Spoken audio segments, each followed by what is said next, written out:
Hello, hello, Burlington. Welcome to the next edition of Burlington Matters, brought to you entirely virtually, me from the home office and my guests from their home offices. It's amazing what you can do with technology. I'm Mayor Marianne Mead Ward, of course, City of Burlington, and we talk today all about the official plan. So we have been talking about the official plan for many years. What we are narrowing in on is some final policies related to the downtown. So we have an existing official plan that's actually been updated 119 times over the years in ways small and bigger. This is a big update. It's a complete rewrite that we embarked on a couple of years ago that led to the adopted OP. There was still a lot of concern in the community around what was happening to the downtown policies. Lots of other good things in the adopted OP, and we're certainly keen to get those through as a comprehensive package. But we've spent the last year talking about those downtown policies and getting new policies in place. So we are in the home stretch, not at the end, and I'll come back to that, but we are in the home stretch as far as the downtown goes. And I have two very special guests who've been in this work up to their eyeballs since the beginning. So we have Alison Enns here, who's the manager for the official plan project for the City of Burlington. We have Thomas Douglas, who is a planner at the City of Burlington, who has also been working very closely on this file, joining me today to talk about what's happening with the downtown. So we are just about to get into our final discussion on September 30th, and I know staff will talk about that, and there's some other public opportunities for input coming up. But let's talk about where we are. I'm going to turn it to you first, Alison. Where are we in the plan, and maybe walk us through sort of at a high level what's changed. And you can kind of tag team you and Doug. Sorry, Thomas. I know there's a lot of material to cover and thousands of pages of reading. So kick us off. Give us the Coles notes in the next 27 minutes. Okay, you've got it. Thanks also for having us today. So I think you nailed it. This past year, we embarked on this work. Actually now a year and a half pretty much due to delays with COVID. We set out with a scope, a terms of reference approved by council, and then developed an engagement plan. So we spent a good deal of last summer really engaging on what should the vision for the downtown be, and got a lot of great community feedback, worked through a number of iterations. So later in the fall, we brought two concepts for discussion.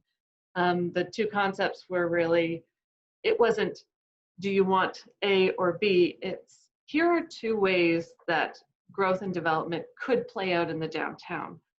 Tell us what you like about each of them, and that will help us build what we're talking about today. So after that engagement, which included great surveys, lots of feedback from the public, we came back to council in January with a preliminary preferred concept. And so council had a chance to look at what we took from concept one, what we took from concept two, and what we made into the preliminary preferred concept, and gave us some further items to consider as we developed policy. So from January on, we were finalizing technical reports, we were building the policies, and all to come to what we delivered publicly in June. So really, everything about the modifications are in support of the vision for downtown. So we have a set of unique precincts and designations that together all fit into delivering the vision that we heard. So the vision for the downtown is, it's a walkable, accessible, vibrant downtown with a really eclectic Main Street feel, especially along Brant Street and along Lakeshore Road. It has a really special relationship to the lake, and that figures prominently in the vision. And it will be a place where new places to live, work, play, shop, and get all the services you need in a complete community will be. Maybe you need to use your car a little bit less. So I guess to your question about what's different from the adopted OP, I think it's fair to say we drew a lot from the existing OP, the adopted OP, and built on a lot of the great principles that were there. The other thing that the recommended modifications does is really look at the existing and planned context and really cater and design the policies and actually the guidelines that were put together to guide development so that it respects the existing character and the sense of place of the downtown while still having opportunities for new development and new places to live. So I think we do draw a lot on the adopted OP, but there are lots of key changes. I'm going a little long, but I think maybe I'll just give a bullet list sort of some of the big shifts. So all throughout, we've got new refined precinct boundaries. We've identified some new precincts, sort of broken up some of the larger areas that were previously together. The policies really do a lot to reinforce the low-rise, the predominantly low-rise character of Brant Street, and really enhance the policy direction for retail, just to make sure that we're developing functional retail spaces that feel comfortable. We've added quite a few areas to our low-rise neighborhoods, just to acknowledge the existing development in the downtown. We've got a whole set of new urban design policies that really are catered to the downtown and build on the broader policies. As you mentioned, the great whole section, a whole chapter of our adopted OP on urban design. So these really draw it down to the downtown focus. And just like the adopted official plan, the policy framework does prioritize parks and open space and actually builds on it by identifying this new concept of a green connector, which is essentially linking all these great pearls of open spaces in the downtown through public streets. And I think what the policies also do a really good job of is acknowledging where competing interests must be balanced. So there's lots of examples of where we're talking about transition, where we're talking about the existing development and neighborhoods that we're proposing change near. And I think it does it really well in apartment neighborhoods where we really start to talk about development exactly in its context, where we have tall buildings, we have townhouses, and there is no single approach to understanding what might be appropriate on a given site. So I think that's great. There's lots more to talk about. So I'm going to turn it to you, Thomas, and maybe you can walk us through some of where the major changes are in terms of what the adopted OP to the new OP. So I'm thinking Brant Street, we did some significant changes there. The Village Square precinct, what was happening on the Bates. I think it's the Bates precinct. There's also on Locust, Brant, there's that Locust interface, some heritage and low rise there, as well as the interface of Burlington Avenue. So those are just a few areas where certainly those were areas of concerns of mine and what I heard from the community, and there's been some changes there. So can you walk us through, in no particular order, just a couple of those, and any that I may have forgotten where there's been some fairly significant change? Okay, yeah, so I mean, there's obviously quite a few different areas that we're kind of going to hone in on. I'll kind of maybe go through a few, and then I'll turn it over to Alison, and she can go through a few as well. Maybe if I start with Lakeshore, that was an area that was a big concern and came up a lot in conversations that we had with the public last year. Obviously, that's where the downtown meets the water, and that's kind of, we mentioned that special relationship to the lake. That was an area that people really wanted to see done well. Lakeshore was an interesting area, and I'm talking kind of about the central bit of Lakeshore on either side of Brant. As you get to the further from Brant, then you start to get into some of that more apartment neighborhoods areas. But that bit of Lakeshore that's kind of between sort of the gas station and over to Martha Street, that's kind of our Lakeshore precinct. And it's an area that's actually already largely developed in the last couple decades. So there's not that many blocks left in Lakeshore that are yet to develop or yet to redevelop, or that we would expect to see some construction happening within the next 10 years that are the horizon of this plan. So with that in mind, we kind of were looking in between to say, okay, well, what are the appropriate built form for each of these, looking at the neighbors of those blocks. So although that is all now taken out of the downtown core, because that downtown core precinct used to wrap from Lakeshore all the way around the east side up to No Frills, it's now been kind of separated out into a number of different precincts, with this one being the Lakeshore precinct. And it's not a one-size-fits-all approach to that precinct.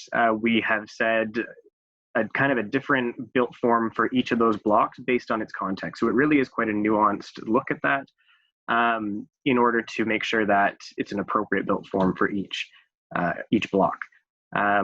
With that, it's a retail main street on Lakeshore Road is how we've identified it. So that means that there is retail required at grade, and there's special built form and urban design considerations to talk about how big should the units be.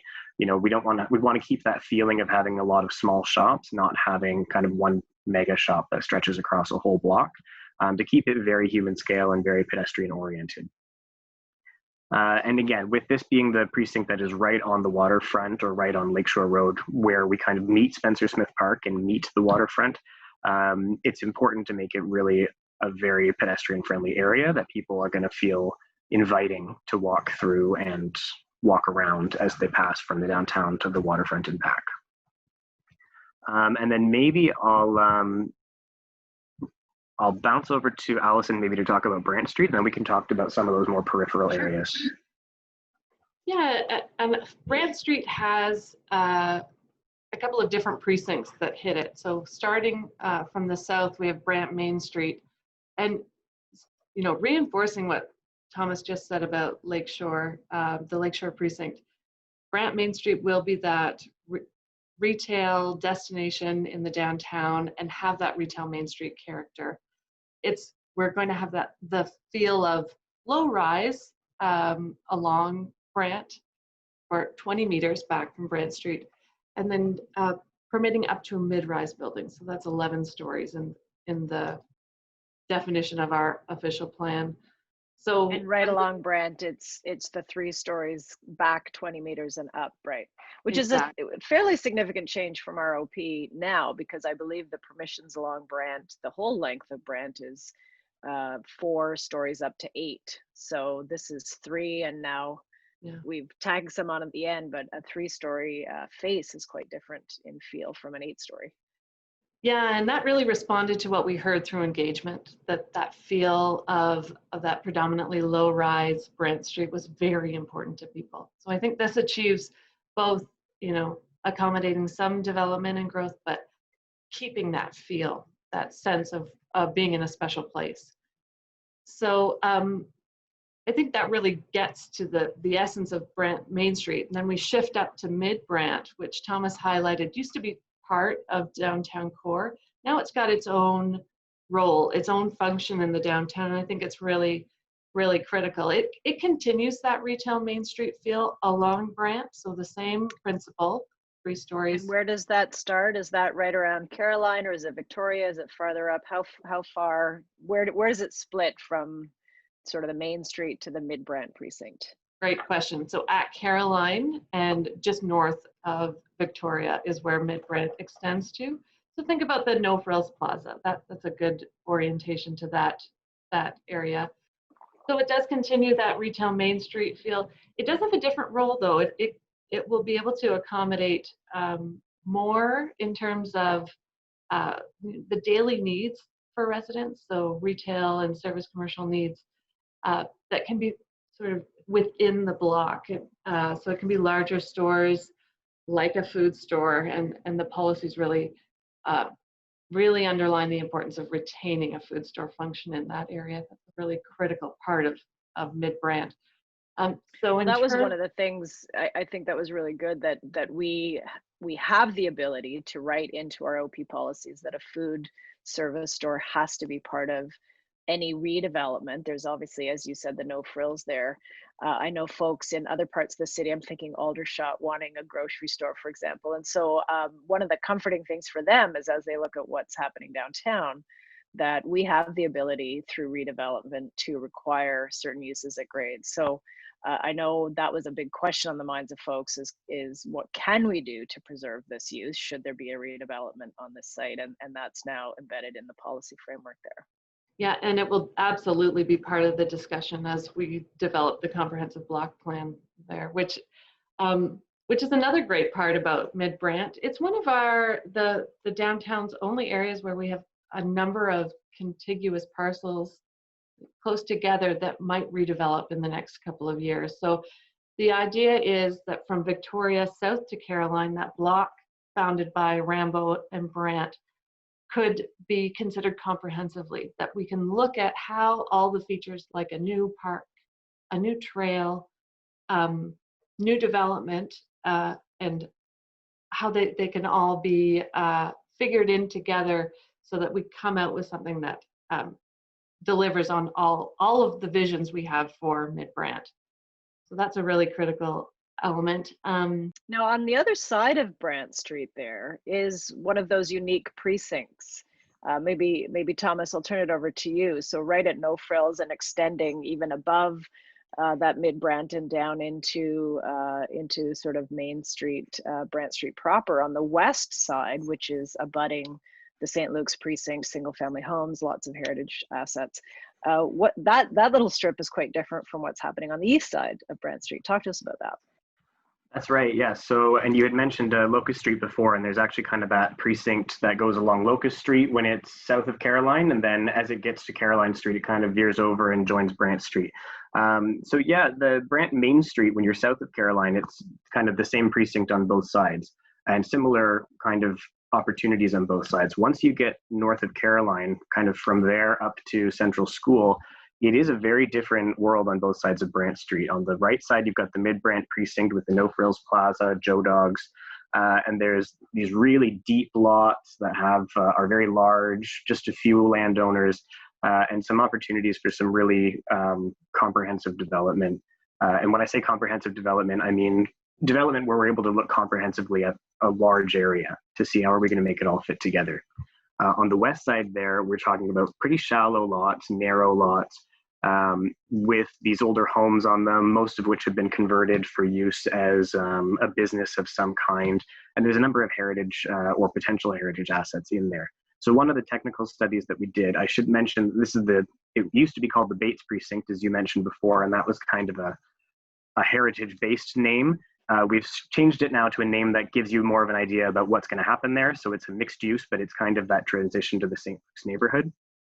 So that area, we did a number of heritage or a number of technical studies in support of this work, one of which was a cultural heritage resource assessment. So that was looking at areas of the downtown that are expected to change to say, what have we got here? We have our municipal register of heritage properties that tells us where are the heritage properties that we know about.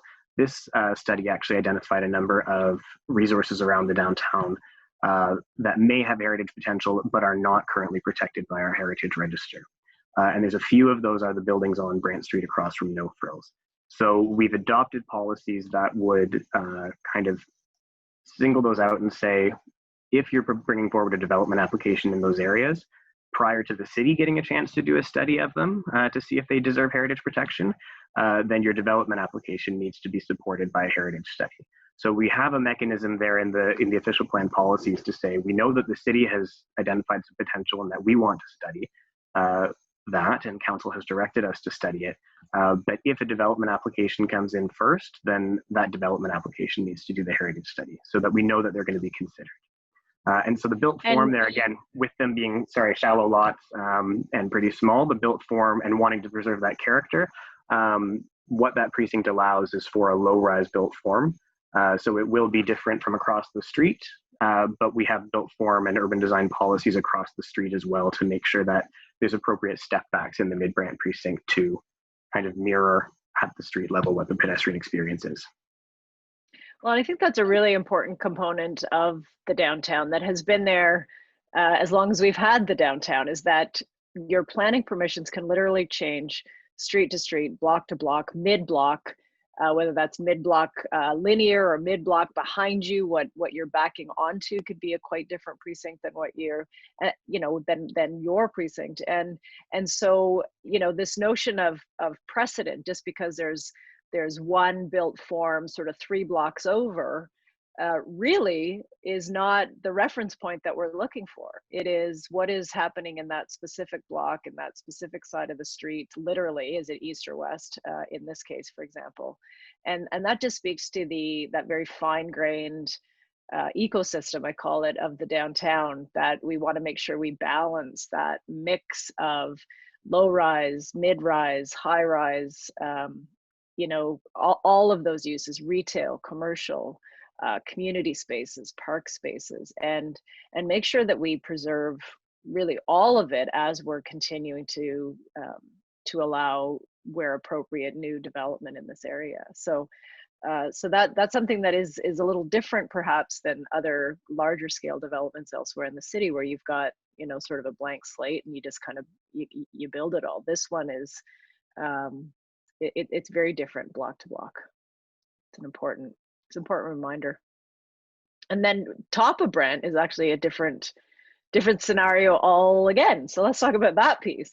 Yeah, absolutely. So I think it dovetails well with what Thomas was just sharing, because some of the former Upper Brent precinct now is part of that neighborhood mixed use designation. So the portion south of Rambo Crescent on the east side is now actually part of acknowledging that different form there.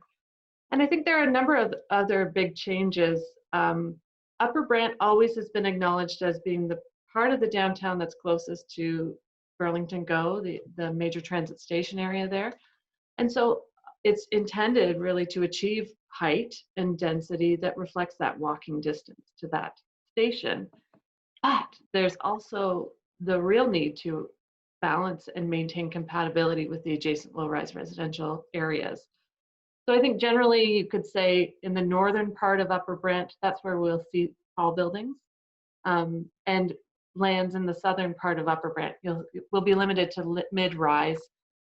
And I think it's all a bit of balancing the tensions between maintaining the low-rise feel along Brent Street, ensuring appropriate transitions to the adjacent low-rise residential areas, and getting that density. So I think it's seen a significant amount of change in terms of the kind of guidance we're giving there.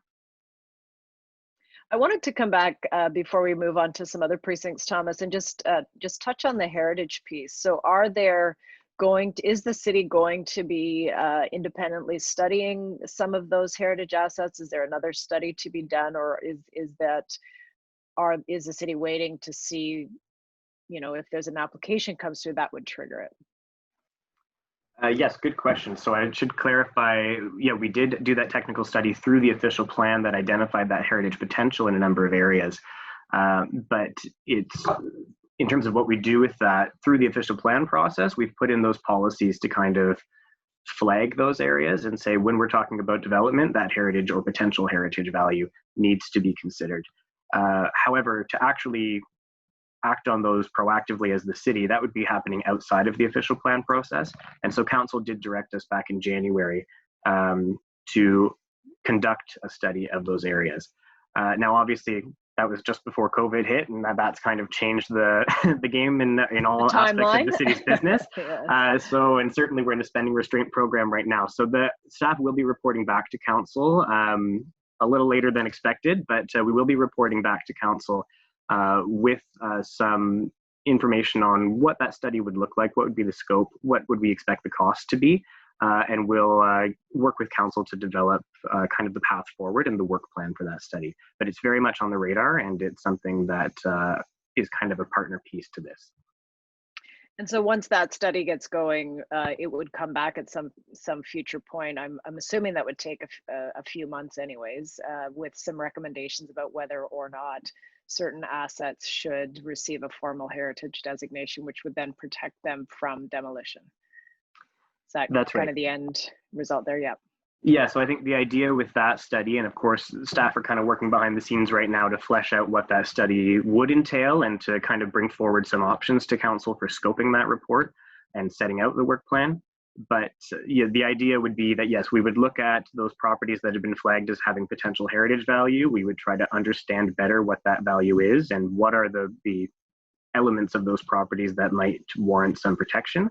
and then we would make recommendations about what are the appropriate tools under the Heritage Act or otherwise that we can use to protect those, which could include heritage designations, which would protect properties from demolition or alteration. Okay, well, it's hard to believe that we only have literally a couple of minutes left and so much more ground to cover. But the good news is this is not the end of the conversation. We haven't even touched on the unanimous vote at council recently about the MTSA, the Major Transit Station Area designation, which we are going to ask to be removed as part of the region's comprehensive municipal review. That we expect probably will happen by the end of the year. There's a companion piece to adjust the boundaries of the urban growth center downtown to more closely align with the Burlington GO station. So there's lots more information about those too.